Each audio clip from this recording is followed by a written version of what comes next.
I found that nothing in life is worthwhile unless you take risks. Nothing. Nelson Mandela said, "There is no passion to be found playing small and settling for a life that's less than the one you're capable of living." Now, I'm sure in your experiences in school and applying to college and picking your major and deciding what you want to do with life, I'm sure people have told you to make sure you have something to fall back on. Make sure you got something to fall back on, honey. But I never understood that concept, having something to fall back on. If I'm going to fall, I don't want to fall back on anything. I want to fall forward. I figure at least this way I'll see what I'm going to hit. Without consistency, you'll never finish. So do what you feel passionate about. Take chances. Don't be afraid to fail. There's an old IQ test, was 9 dots, and you had to draw 5 lines with a pencil within these 9 dots without lifting the pencil. The only way to do it was to go outside the box. Don't be afraid to think outside the box. Don't be afraid to fail big, to dream big. But remember, dreams without goals are just dreams.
I'll say it again.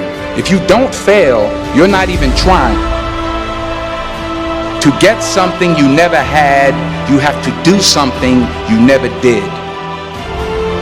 So imagine you're on your deathbed, and standing around your deathbed are the ghosts representing your unfulfilled potential.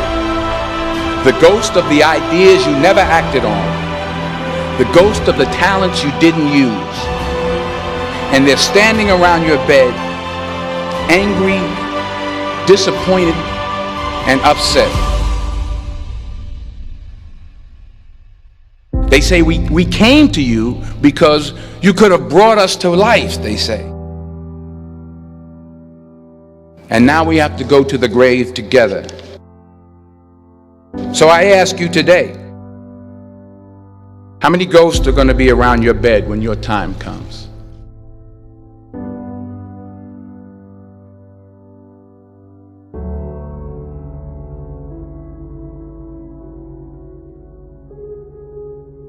I just got back from South Africa. It's a beautiful country, but there are places there with terrible poverty that need help.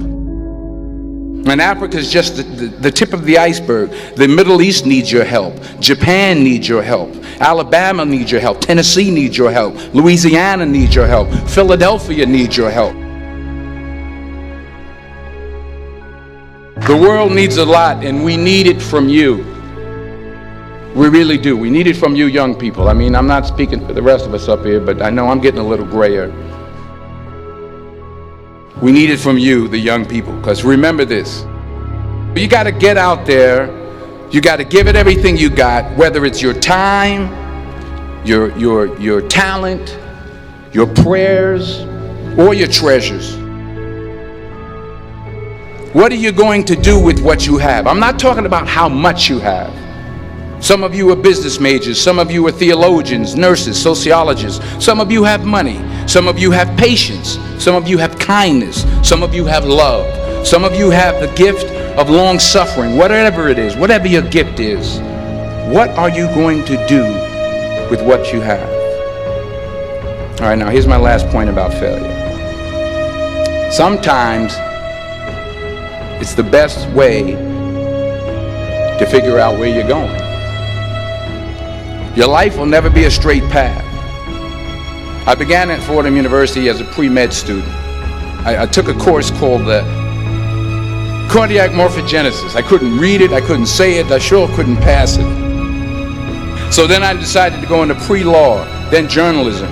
And with no academic focus, my grades took off in their own direction. I was a 1.8 GPA. And the university very politely suggested that it might be better to take some time off. I was 20 years old. I was at my lowest point. And then one day, and I remember the exact day, March 27th, 1975, I was helping my mother in her beauty shop. My mother owned a beauty shop up in Mount Vernon. And there was this older woman who was considered one of the elders in the town. And I didn't know her personally, but I was looking in the mirror, and every time I looked at the mirror, I could see her behind me, and she was staring at me. She just kept looking at me. Every time I looked at her, she kept giving me these strange looks. So she finally took the dryer off her head and she said something I'll never forget.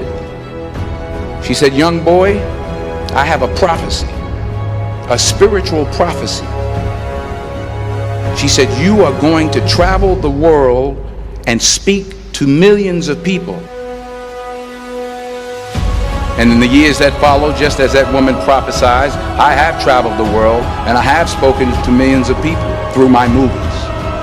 Millions who up till this day couldn't see me, who up till this day I couldn't see while I was talking to them, and they couldn't see me, they could only see the movie. They couldn't see the real me. But I see you today,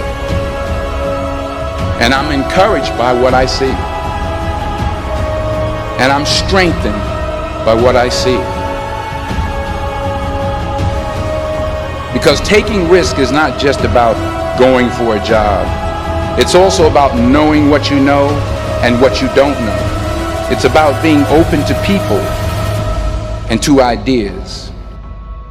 The chances you take, the people you meet, the people you love, the faith that you have, that's what's going to define you. Never be discouraged. Never hold back. Give everything you got. And when you fall throughout life, remember this: fall forward.